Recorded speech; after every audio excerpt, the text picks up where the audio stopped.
Jésus est le même hier, aujourd'hui et éternellement. Le Saint-Esprit agit encore. Il fait des miracles, il guérit des malades. Venez vivre la gloire de Dieu, car Jésus vous aime. À bientôt.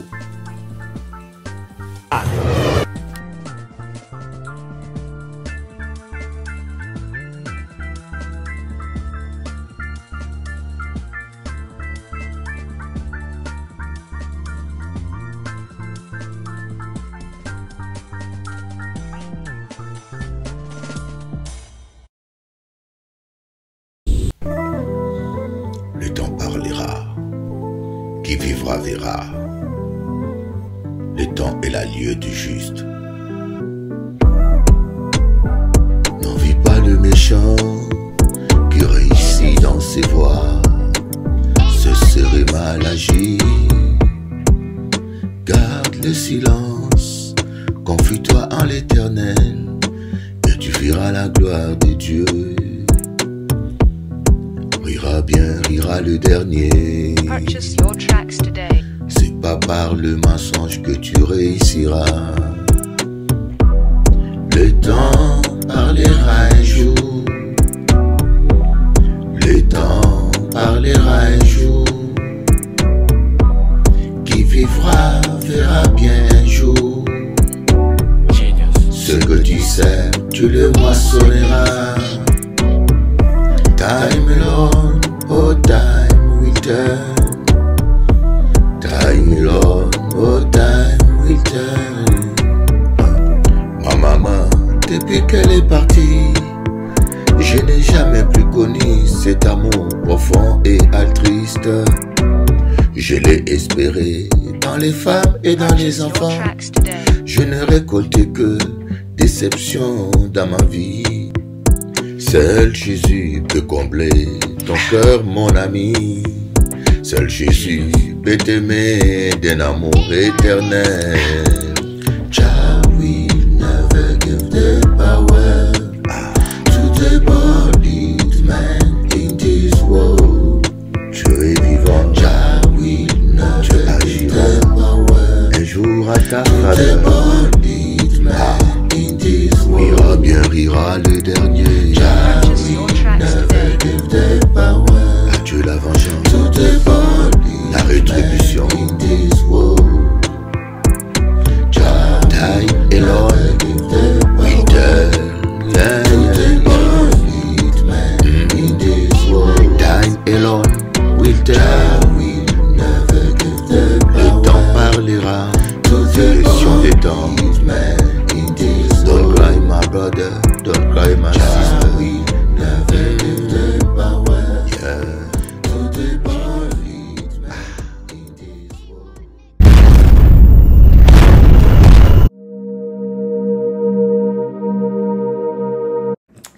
Alors aujourd'hui, j'aimerais partager avec vous un sujet qui me tient à cœur. Les mauvaises attitudes destructives. Les mauvaises attitudes destructives. Je tiens à vous dire que c'est un enseignement que je n'ai jamais donné. Mais ce matin, cela m'est venu. Par rapport à ce que j'ai vécu dans ma vie et par rapport à ce que j'ai pu observer, les mauvaises attitudes. Les mauvaises attitudes que nous avons qui peuvent vous empêcher de vivre votre destinée. Les mauvaises attitudes que nous avons qui peuvent vous amener à perdre.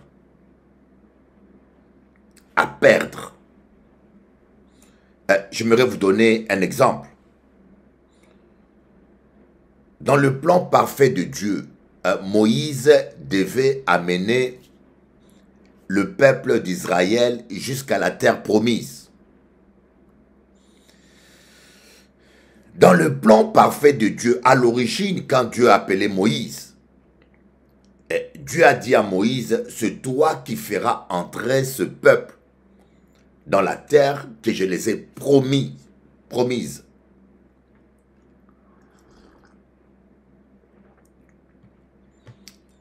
Mais Moïse était un homme violent et impulsif. Dieu l'a transformé pendant 40 ans dans le désert. Mais il y a un moment donné, comme on dit, son impulsivité était revenue. Il y a un moment donné, il était agacé. Le peuple était toujours en train de murmurer.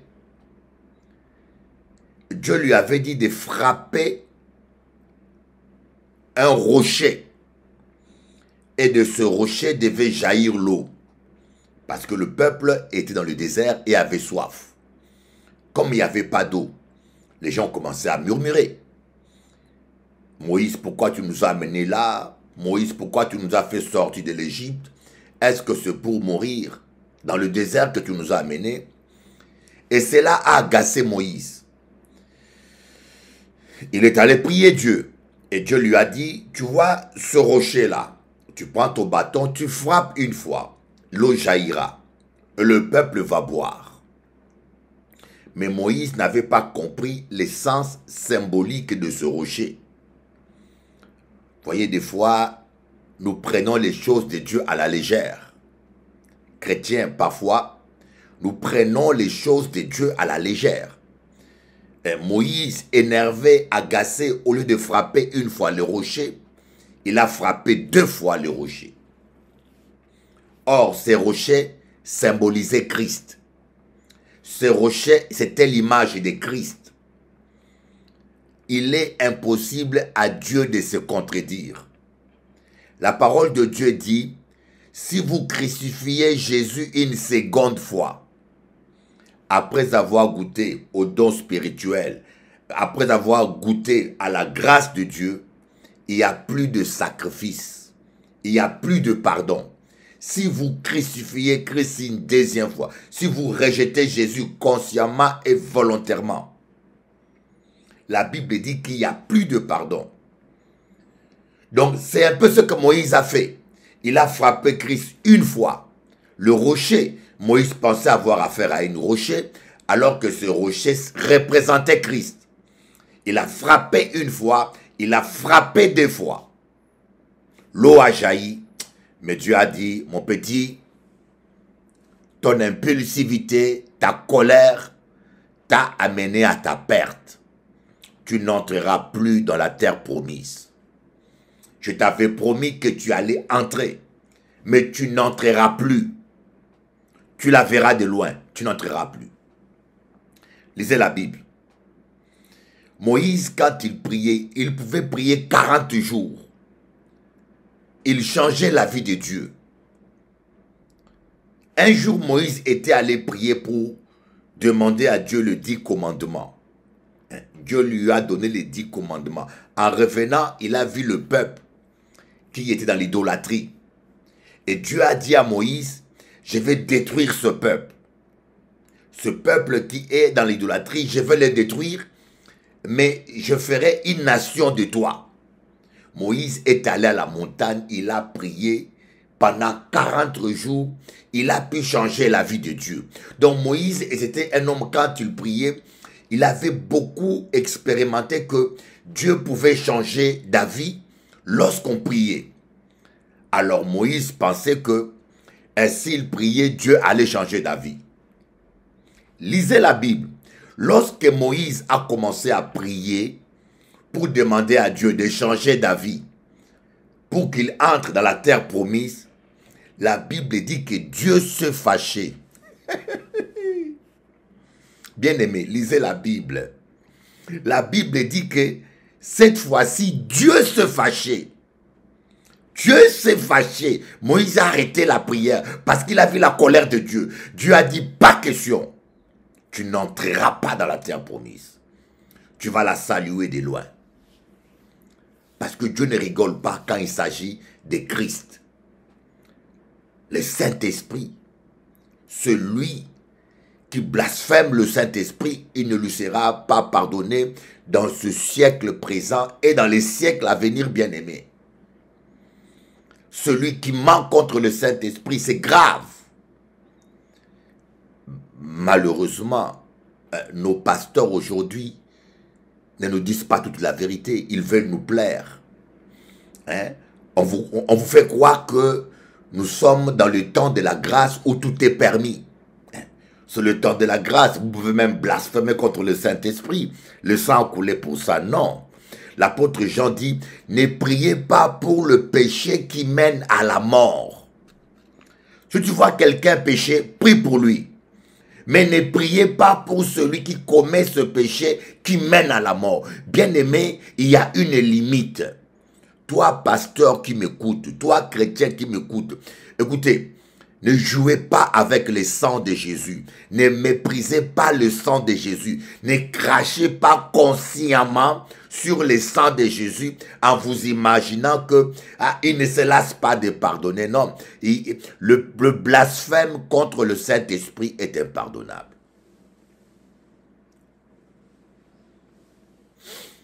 Je ne suis pas là pour vous dire des choses qui vont vous plaire.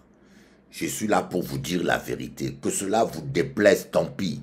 Que vous me détestez, que vous zappez même les prières, c'est pas grave.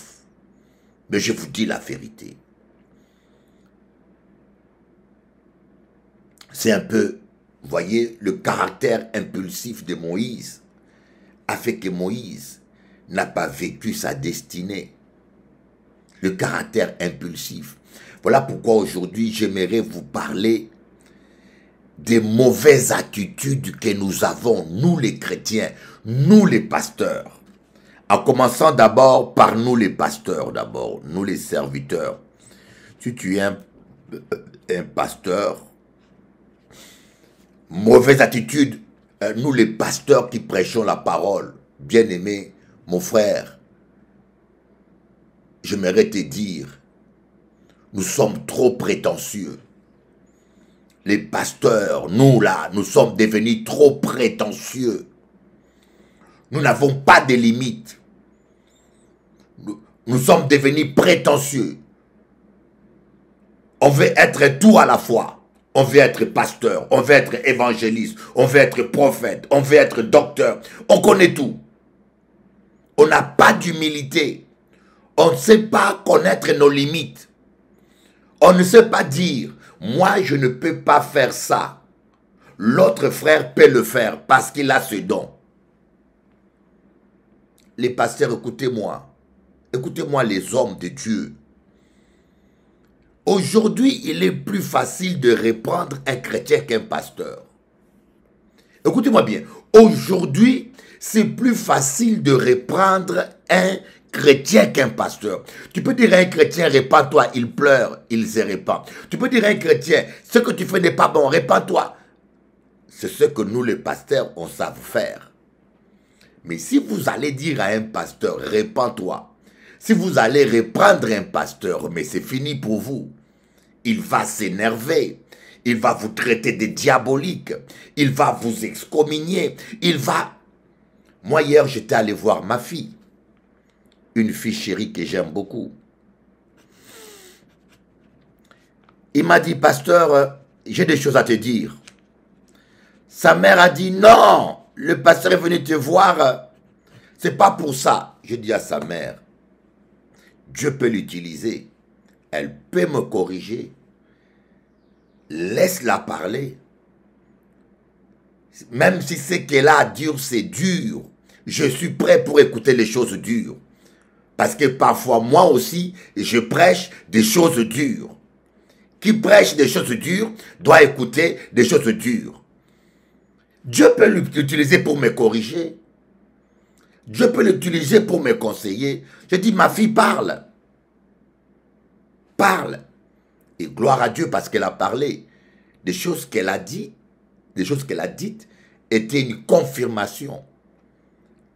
Était une confirmation des choses que j'ai reçues. Voyez, mauvaise attitude de nous les pasteurs, binoba pasteur, vous les pasteurs.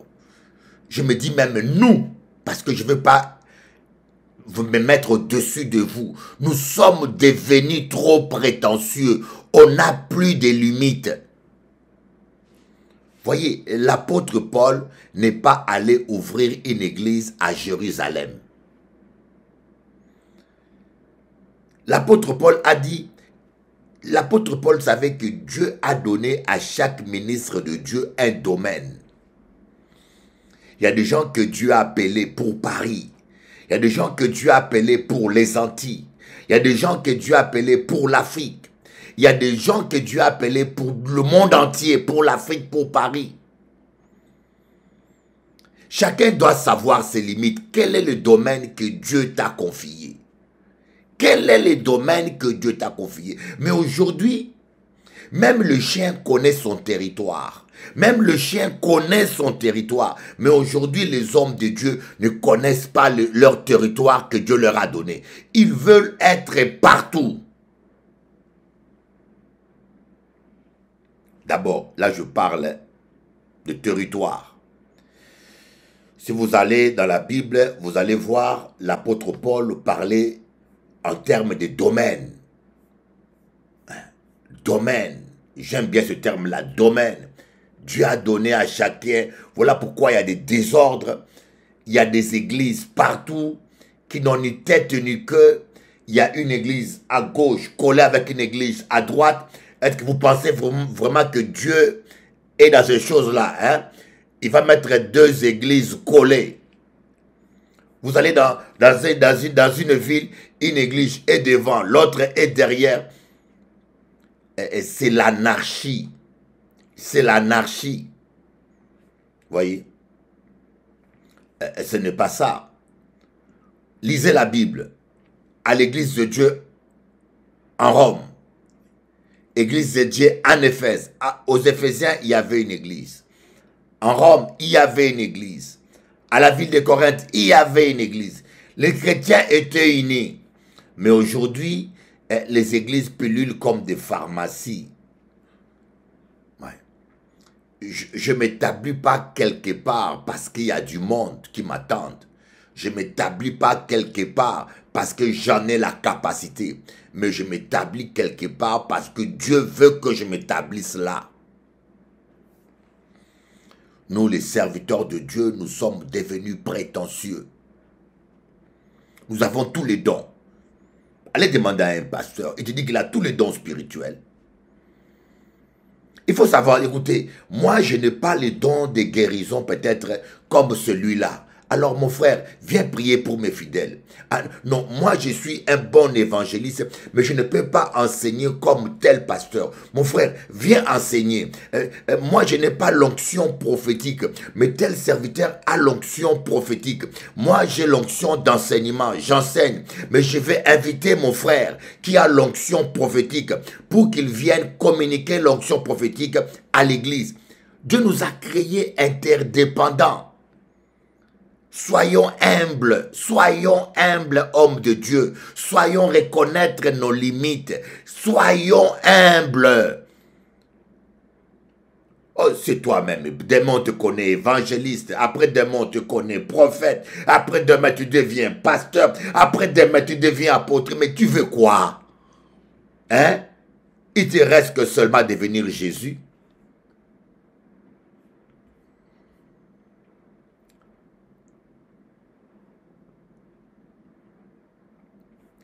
Ce que je dis, je sais que ça ne plaît pas beaucoup.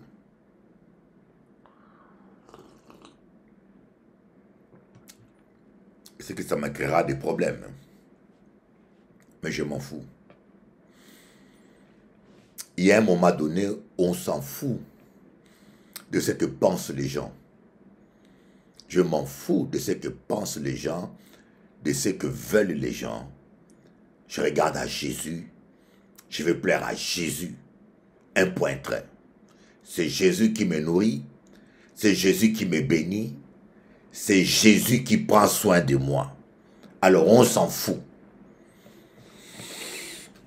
Deuxième mauvaise attitude, là je parle de pasteur, c'est les chrétiens. Hein? la victimisation. Victimisation. La victimisation. Deuxième mauvaise attitude, c'est la victimisation. Il y a des gens qui ne se font que victimiser. Victimiser.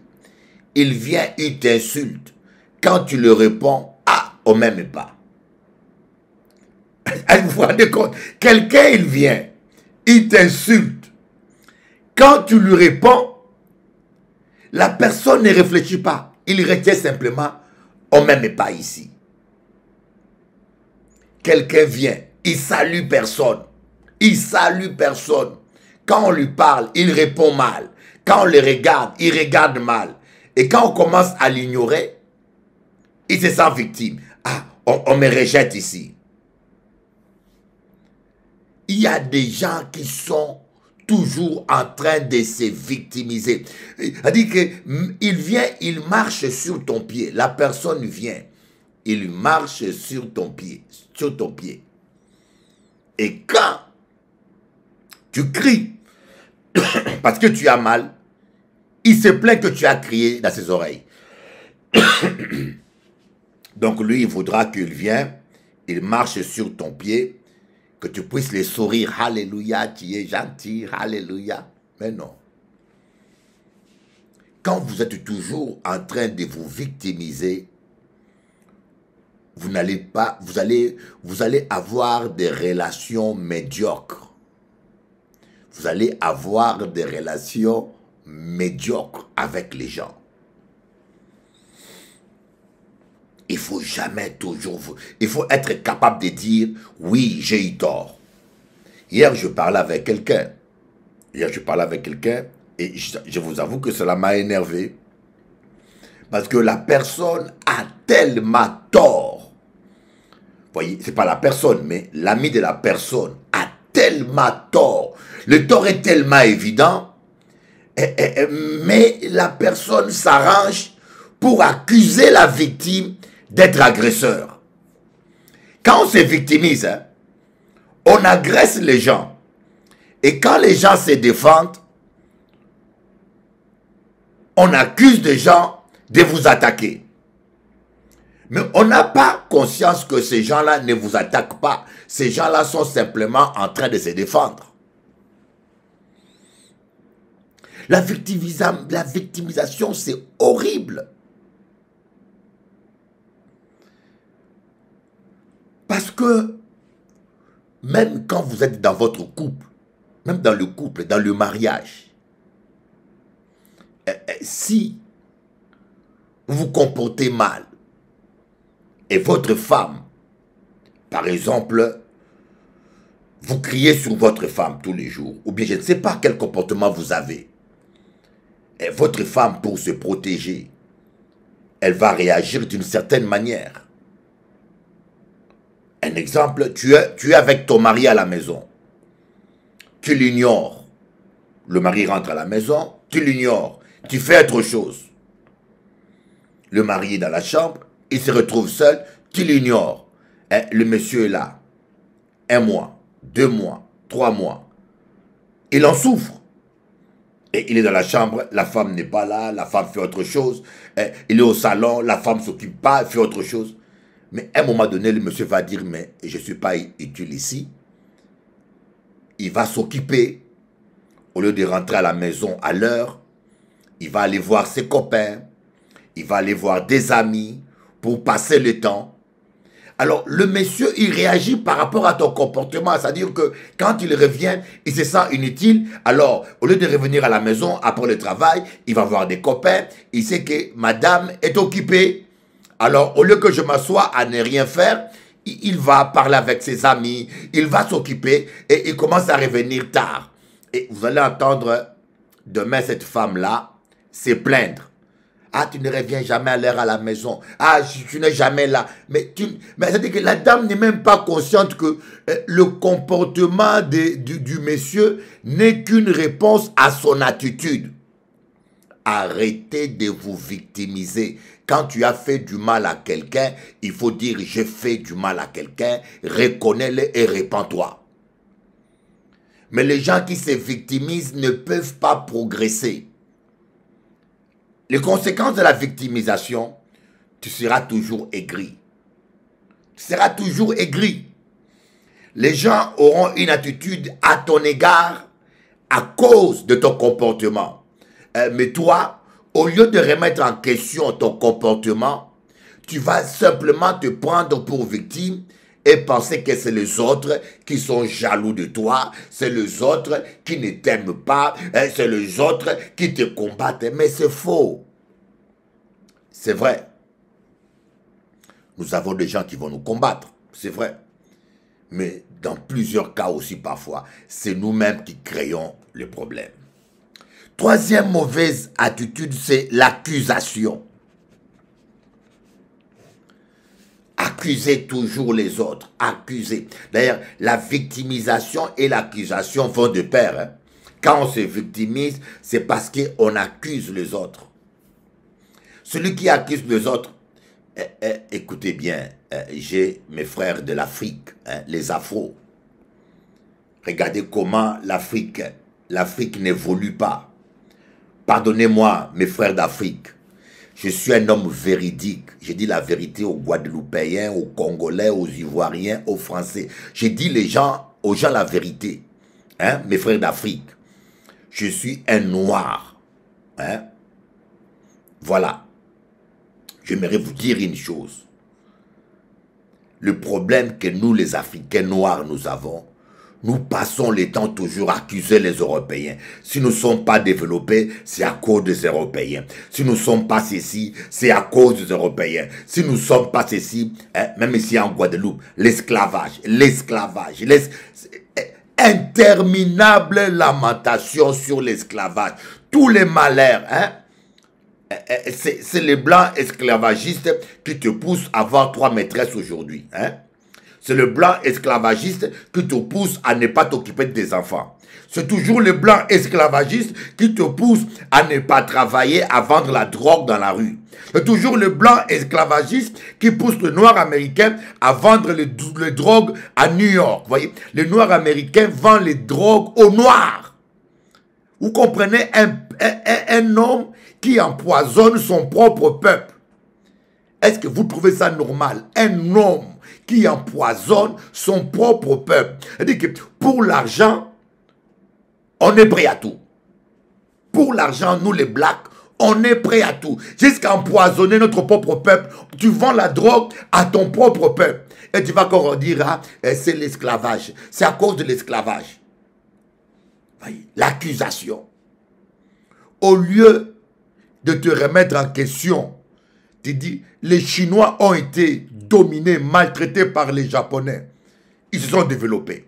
Les Brésiliens, tout le monde se développe dans le monde, sauf nous en Afrique. Tout le monde s'émancipe dans le monde, sauf nous en Afrique. Regardez les Chinois.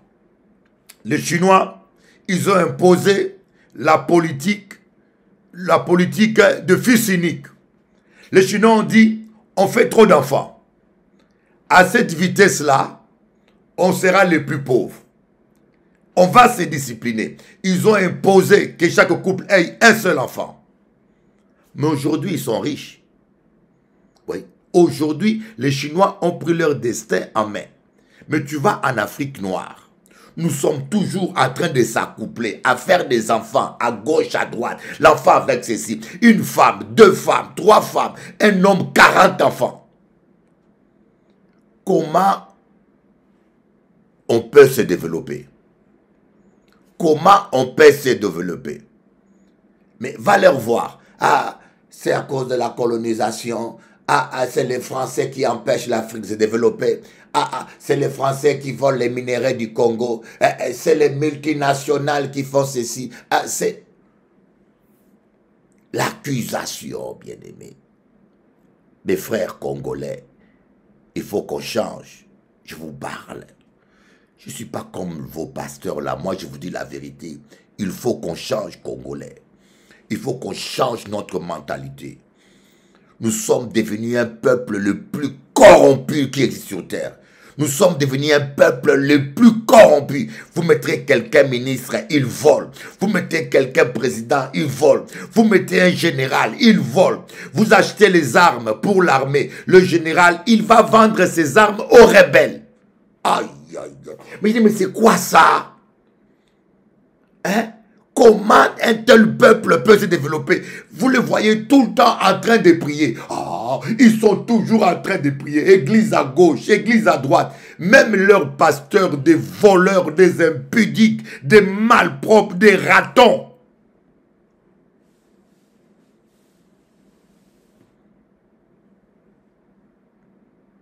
Même leurs pasteurs, des malpropres.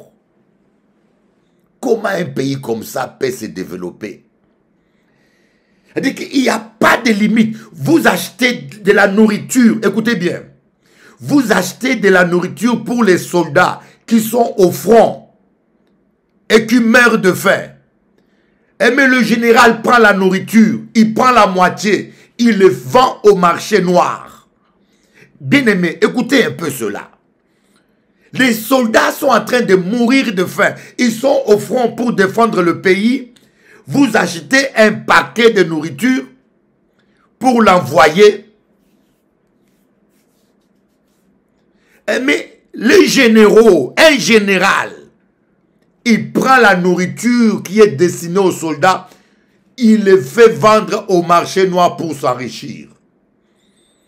Après, vous allez me dire, ah, c'est à cause des Blancs que nous ne sommes pas développés. On veut couper le Congo en petits morceaux. Ah, c'est les multinationales. Mais l'Arabie Saoudite, ils se sont développés.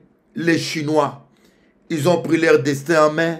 Les Japonais, ils ont pris leur destin en main. Vous voyez, quand nous avons cet esprit d'accusation, vous accusez toujours l'esclavage, vous accusez toujours la colonisation. Il y a plus de 100 ans, il y a plus de 200 ans. Vous ne prenez pas vos responsabilités. Vous ne vous prenez pas vous-même en main. Alors, votre irresponsabilité, vous, toujours, c'est les Blancs. Mais continuez à pleurer. Continuez à pleurer. Continuez à accuser toujours les Blancs.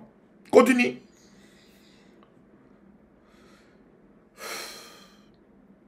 L'esprit d'accusation, c'est pas bon. Adam a accusé Dieu.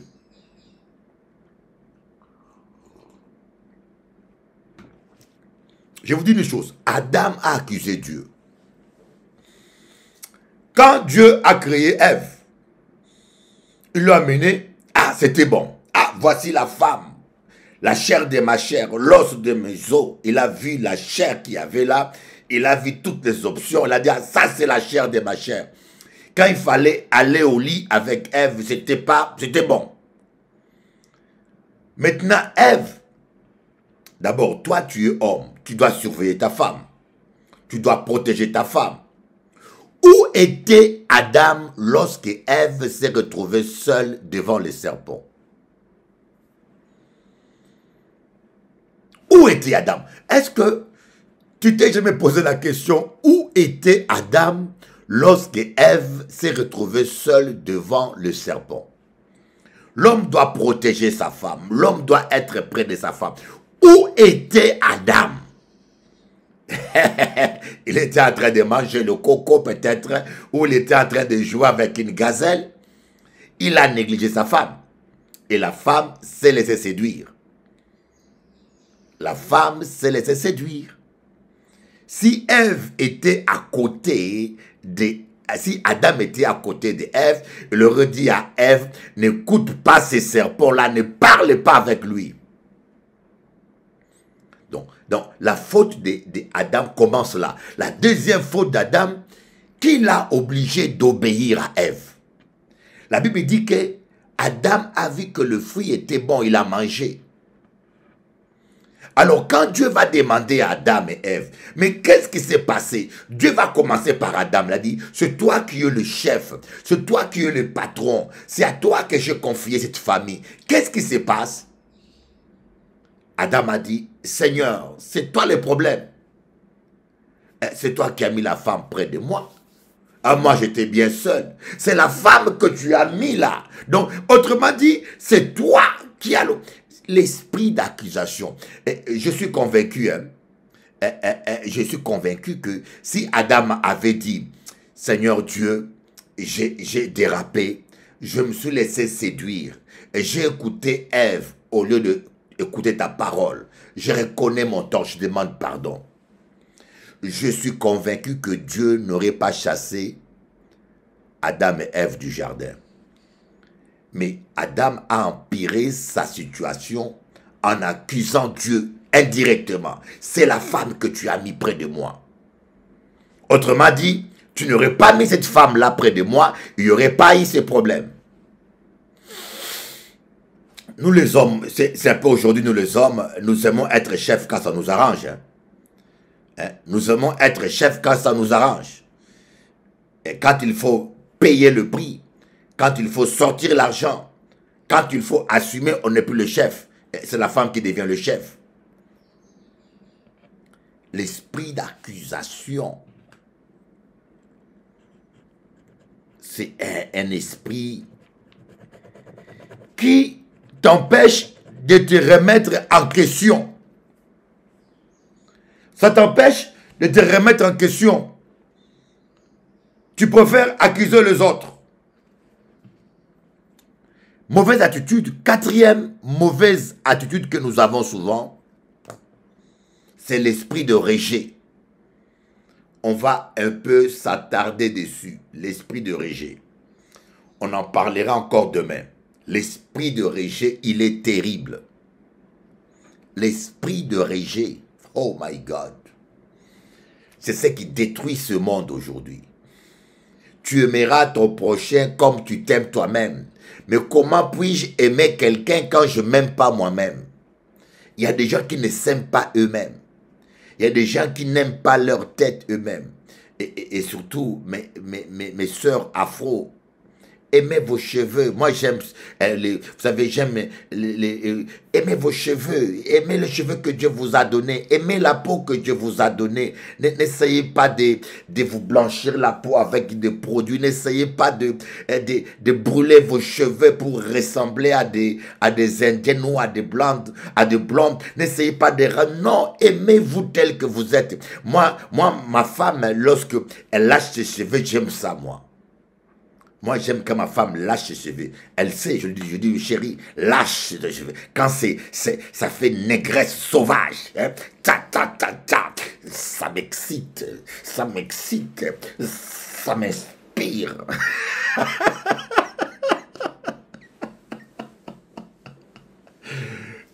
Oh my God.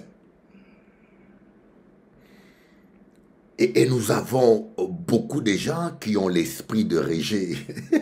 On a beaucoup de gens qui ont l'esprit de rejet. Ils viennent à l'église, même des pasteurs. Vous savez, l'esprit de rejet, c'est un esprit qui vous amène même à rejeter les autres. C'est d'abord une attitude. C'est d'abord une attitude qui peut devenir démoniaque. On vit dans un monde méchant. Des fois, les gens nous rejettent. Des fois, les gens nous rejettent injustement. Des fois, les gens ne nous acceptent pas. Il y a des enfants qui sont nés. Le père voulait un garçon, mais c'est une fille qui est née. Donc, le père ne dit rien. Mais par son comportement, l'enfant sent que le père le rejette. Il y a des fois, la mère veut un garçon, mais c'est une fille qui vient. Et cette fille-là qui est venue, la mère désirait un garçon. Et donc, la mère ne dit rien, accepte l'enfant, mais il y a un sentiment de rejet au fond de lui. L'enfant le ressent. Hier, j'étais avec Sophie, on parlait et Sophie m'a dit, même les plantes ressentent que la maîtresse n'est plus à la maison. Je ne sais pas si c'est vrai, mais elle m'a dit, même les plantes, quand tu n'es pas là, les plantes ressentent que la maîtresse n'est pas là. Et l'esprit de rejet, quand il est en vous, croyez-moi, ça peut gâcher votre vie. Ça peut gâcher votre vie. Je pense que Saül avait l'esprit de rejet. Saül avait l'esprit de rejet. Les gens qui ont l'esprit de rejet, ce sont des gens qui quémandent excessivement l'amour des autres. Tout le monde a besoin d'être aimé. Soyons d'accord. Tout le monde dans la vie a besoin d'être aimé. Mais les gens qui ont l'esprit de rejet, ils ont tellement souffert de manque d'amour qu'ils sont prêts à tout pour se faire aimer et accepter. Et nous tous, on veut être aimés, n'est-ce pas? Nous tous, on a besoin d'être aimés. Mais celui qui a l'esprit de rejet, c'est excessif. Quelqu'un d'équilibré, tu l'aimes, il est content. Tu l'aimes pas, on s'en fout, n'est-ce pas? On tourne la page. Quelqu'un d'équilibré, tu l'aimes, il est content. Tu l'aimes pas, on s'en fout, on tourne la page. Mais quelqu'un qui a l'esprit de rejet, il est prêt à nettoyer ta maison, il est prêt à... Ce sont des gens, des fois, qui sont très serviables, qui sont très excessivement serviables. Vous avez l'impression qu'ils ont l'amour, mais ils n'ont pas l'amour. Ils sont plutôt à la recherche de l'amour. C'est des gens qui sont à la recherche de l'admiration. C'est des gens qui sont à la recherche de l'acceptation. Ils veulent être acceptés par les autres parce qu'ils n'ont jamais été acceptés dans leur famille, dans leur entourage, dans leur enfance. Alors, ces gens-là, de fois, sont plus zélés que les autres dans l'église. Écoutez bien, ce sont des gens parfois qui sont plus zélés que les autres dans l'église. Mais le côté négatif, s'ils ne reçoivent pas l'amour qu'ils recherchent, alors là, c'est le dégât. Ça tourne. C'est-à-dire que autant qu'ils vous aiment, autant qu'ils veulent vous détruire. Les gens qui ont l'esprit de rejet, ils peuvent vous rendre n'importe quel service, à condition que vous leur redonnez l'amour, vous leur redonnez l'acceptation, la considération. Mais s'ils ne reçoivent pas cet amour, ou s'ils sentent que vous ne le considérez pas, malgré ce qu'ils vous donnent, alors là, ça tourne, c'est comme le vin qui tourne en vinaigre. Ça tourne en haine, ça tourne en révolte, ça tourne en mutilation. Ou bien ils vous haïssent, ils vous agressent, ou bien ils se renferment en eux-mêmes, et puis ils deviennent amers, ils se renferment en eux-mêmes, ils veulent tout abandonner, ils n'ont plus envie de venir à l'église, ils n'ont plus envie de prier, ils deviennent tellement amers. Mais qu'est-ce qui se passe? C'est que la personne n'avait pas le zèle pour servir Dieu, mais il avait l'esprit de rejet. Il était esclave. L'esprit de rejet vous rend esclave de l'amour des autres. L'esprit de rejet vous rend esclave de l'amour des autres. Esclave de l'admiration des autres. Esclave de quand dira-t-on. Quelqu'un qui a l'esprit de rejet, ce que les gens pensent est tellement important pour lui. Il est prêt même à se priver de son bien-être. Il est même prêt à se priver du bonheur pourvu que les gens pensent bien de lui. L'esprit de rejet vous rend esclave des autres, esclave de leur amour, vous devenez esclave toute votre vie. C'est comme ça que Saül a détruit son ministère. Saül, quand Samuel est venu, il lui a dit, mais pourquoi tu n'as pas entendu la 7e heure? Pourquoi tu ne m'as pas entendu pour faire le sacrifice? Saül a dit, mais non, j'ai vu que le peuple partait. J'ai vu que le peuple m'abandonnait. Et comme je ne voulais pas être seul, j'ai fait le sacrifice. Vous voyez, l'esprit de rejet. Et quand Samuel est venu, il a dit encore Saül, lorsque Saül a désobéi une deuxième fois, Samuel a dit, mais pourquoi tu as fait ça? Pourquoi tu n'as pas voué tout à l'interdit? Tu as pris le veau gras, pour l'offrir à Dieu, tu as épargné le roi Gag. Saül va dire, non, le peuple m'a dit, les gens m'ont dit, gardons le bœuf, gardons ce qui est gras pour l'Éternel. C'est les gens. Saül voulait toujours plaire aux gens. C'est ton problème. Tu aimes trop plaire aux gens. Tu aimes trop plaire aux gens et tu finiras par des compromis. Tu vas perdre la grâce de Dieu. Tu vas perdre la grâce de Dieu parce que tu veux trop plaire aux gens. L'apôtre Paul dit, si nous cherchons toujours à plaire aux gens, nous sommes plus serviteurs de Dieu. Si nous cherchons toujours à plaire aux gens, voyez, si nous cherchons toujours à plaire aux gens, nous sommes, écoutez, que les gens m'aiment ou m'aiment pas, je m'en fous. L'essentiel est que Jésus m'aime. L'essentiel est que Jésus m'aime. L'essentiel est que Jésus m'aime. L'essentiel est que Jésus est à moi.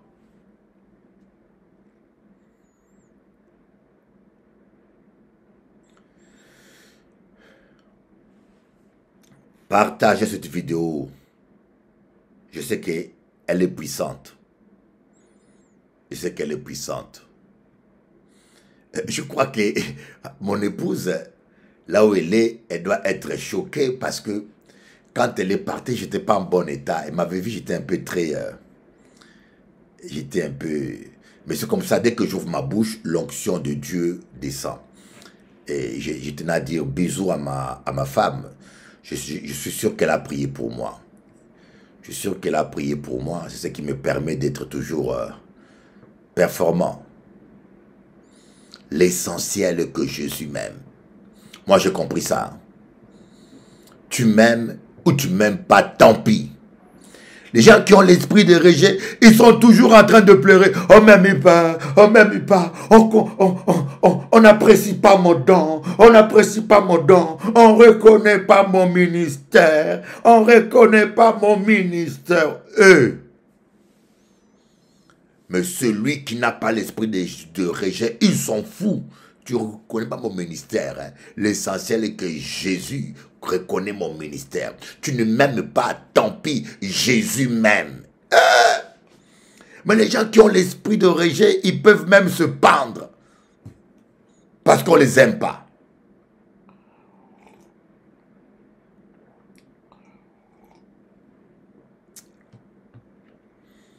Il faut briser cela.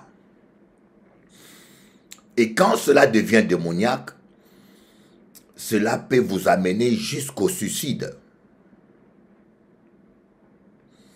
Quand cela devient démoniaque, cela peut vous amener jusqu'au suicide.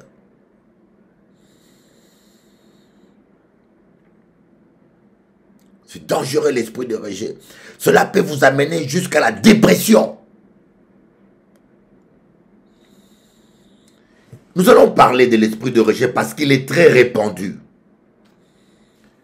Donc, on a parlé, première mauvaise attitude, c'est la prétention. Surtout nous les pasteurs, nous sommes trop prétentieux. Je le dis et je le répète et je l'assume. Nous les serviteurs de Dieu aujourd'hui, nous sommes devenus trop prétentieux. On connaît tout, on sait tout. On ne sait pas dire « je ne sais pas ». On manque d'humilité. L'apôtre Paul nous montre l'exemple. Et l'apôtre Paul dit « l'évangile que je vous prêche, je ne l'ai reçu d'aucun homme. C'est Jésus-Christ lui-même qui me l'a donné. » Mais 30 ans après, il est monté à Jérusalem pour voir l'apôtre Pierre, l'apôtre Jean, l'apôtre Jacques, pour exposer ce qu'il prêchait, comme un enfant. Il est allé dire, regardez ce que je prêche. Est-ce que c'est vrai? Est-ce que vous êtes d'accord? Oui, c'est ça l'humilité. Mais aujourd'hui, vous les petits, je dis bien, vous les petits, pasteurs, vous êtes des petits parce que nous sommes des vieux, nous. Hein? On a vécu. J'ai vu le réveil commencer au Congo, dans la grâce de Dieu. J'avais 8 ans quand j'ai vu le réveil commencer au Congo. Dans la grâce de Dieu, j'ai vu le réveil commencer à Paris. Parole vivante avec le pasteur Mathieu Kayeye. J'étais là, à la porte de la chapelle, avec Mama Toumba. J'ai vu le réveil commencer à Paris, avec le pasteur Simon Simakalala de Chérubin, avec Archange Barman, avec le pasteur Salvara Raja. J'ai vu le réveil commencer. Et de la grâce de Dieu, j'ai amené le réveil ici en Guadeloupe et j'ai apporté ma contribution en Martinique. Nous sommes devenus trop prétentieux. On ne respecte plus les aînés. Surtout vous les petits. Un peu de succès. Vous avez la grosse tête. Vous avez la grosse tête. Tout ce qui vous passe à la tête, vous prêchez. Tout ce qui vous passe à la tête. Vous ne vérifiez rien. Le Seigneur m'a dit, le Seigneur t'a dit quoi? Va voir l'aîné. Pasteur, j'ai reçu une révélation. Est-ce que ça vient du Seigneur? Oh, homme de Dieu, j'ai reçu un songe. Est-ce que... Il n'y en a plus ça d'humilité. Il n'y en a plus.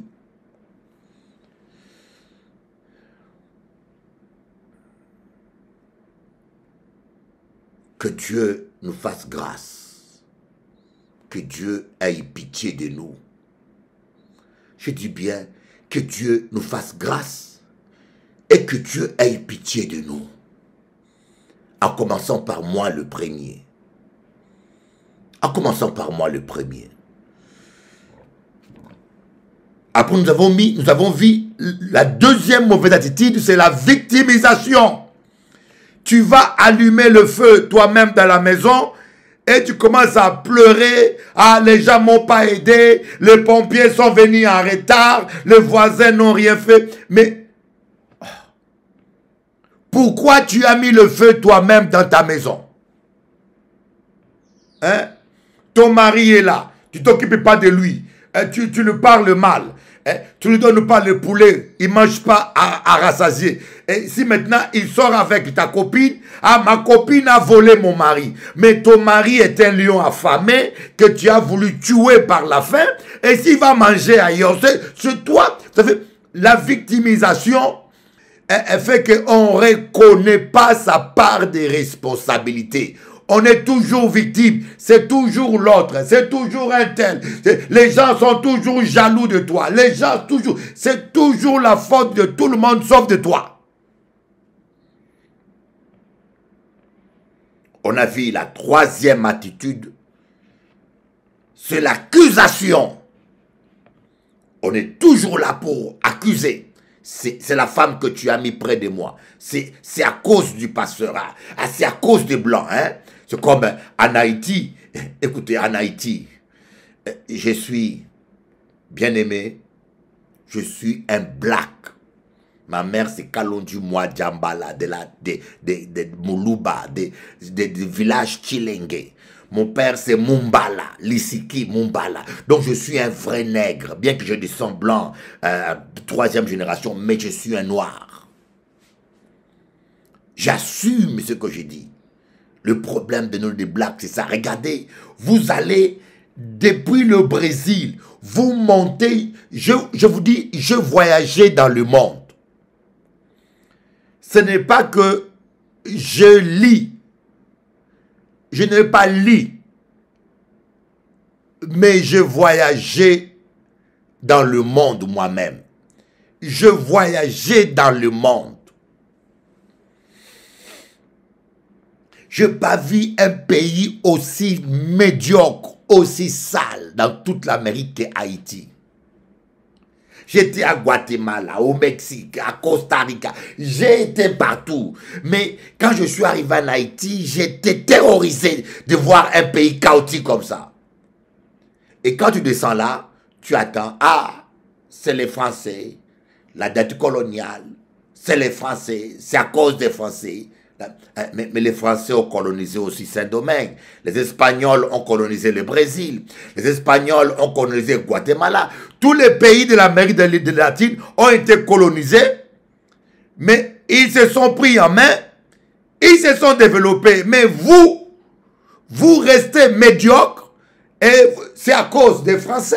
C'est la dette coloniale. Maintenant, Haïti est devenu un pays sans loi. Des gangs. C'est les Blancs qui ont créé des gangs là. Hein? C'est les Français qui sont venus créer des gangs là pour qu'ils tuent les gens, pour qu'ils s'entretuent, pour qu'ils enlèvent les gens. C'est les Français qui ont fait ça encore.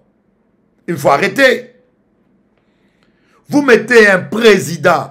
Vous mettez un président, hein, nous les Afro. Quand on devient président, c'est pour se servir toujours. Tonton Macoute, il a servi son peuple, il tue son peuple. Mais quand tu vas le voir toujours, ah, c'est à cause des Blancs, c'est à cause de l'Europe, c'est à cause de l'Amérique, c'est à cause de l'Europe. Il faut arrêter, il faut arrêter, il faut arrêter. Il faut qu'on se remette en question. Seigneur, donne-nous la foi. Accorde-nous la foi. La prière ne sera que l'expression de cette foi. L'expression de cette foi que j'ai en toi. La foi me dit que je suis inébranlable, ainsi soit-il. La foi me dit que rien ne tiendra devant moi, ainsi soit-il. La foi me dit tout ce que je fais me réussit, ainsi soit-il. La foi me dit Christ en moi, l'assurance de la gloire. Je suis dans cette assurance ce jour de la gloire. La foi est une ferme assurance. Ce n'est pas une ferme espérance pour que je puisse vous dire Christ en moi, l'espérance de la foi. Mon ami Paul peut parler de l'espérance, mais je ne parle pas le langage de mon ami Paul. Je parle mon langage, le langage de ma foi. Christ en moi maintenant. Comment pourrais-je parler de l'espérance? L'assurance. L'assurance de ma guérison. L'assurance de... Jésus est le même hier, aujourd'hui et éternellement. Le Saint-Esprit agit encore. Il fait des miracles, il guérit des malades. Venez vivre la gloire de Dieu, car Jésus vous aime. À bientôt.